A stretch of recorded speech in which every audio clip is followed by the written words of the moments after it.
সাবেক শিক্ষামন্ত্রী দীপুমণি গ্রেপ্তার।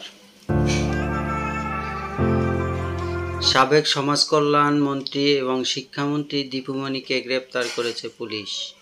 আজ সোমবার সন্ধ্যায় রাজধানী বারিধারা এলাকা থেকে গ্রেপ্তার করা হয় বলে পুলিশ পক্ষ থেকে জানানো হয়েছে। আজ রাত ৮টার দিকে দীপুমণিকে গ্রেপ্তারের তথ্য জানায় ঢাকা মহানগর পুলিশ ডিএমপি।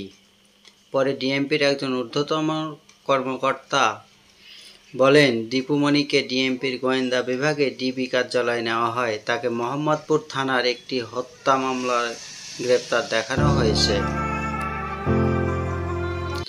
দীপুমণি বাংলাদেশের আওয়ামী লীগের যুগ্ম সাধারণ সম্পাদক। তিনি এর আগে আওয়ামী লীগ সরকারের পররাষ্ট্র ও শিক্ষামন্ত্রী ছিলেন।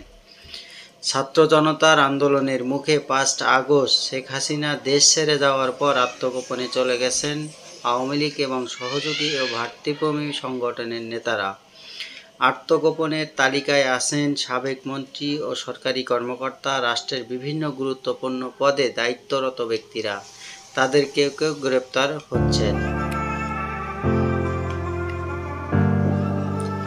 শেখ হাসিনা সরকারের কোনো মন্ত্রীকে গ্রেপ্তারের খবর প্রথমে আসে ১৩ আগস্ট। সেদিন সাবেক আইনমন্ত্রী আনিসুল হক এবং সাবেক প্রধানমন্ত্রী বেসরকারি শিল্প ও বিনিয়োগ বিষয়ক উপদেষ্টা সালমান এফ রহমানকে ঢাকার সদরঘাট এলাকা থেকে গ্রেপ্তারের কথা জানায় ঢাকা মহানগর পুলিশ। পরে তাদের কোটা সংস্কার আন্দোলন চলাকালে ঢাকা কলেজের সামনে সংঘর্ষে এক হকার নিহত হওয়ার ঘটনায় নিউ মার্কেট থানায় হত্যা মামলায় গ্রেপ্তার দেখানো হয়।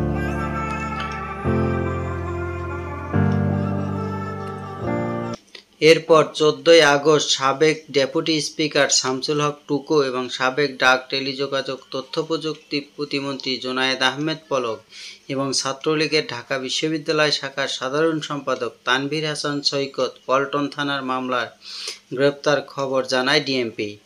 পুলিশের পক্ষ থেকে বলা হয়, খিলক্ষেত থানার নিকুঞ্জ আবাসিক এলাকা থেকে আত্মগোপনে থাকা এই অবস্থায় ৩ জনকে গ্রেপ্তার করা হয়। ১৬ আগস্ট ঠাকুরগাঁয়ে বাড়ি থেকে সাবেক পানি সম্পদ মন্ত্রী, আওয়ামী লীগের সাবেক সংসদ সদস্য রমেশ চন্দ্র সেনকে আটক করা হয়।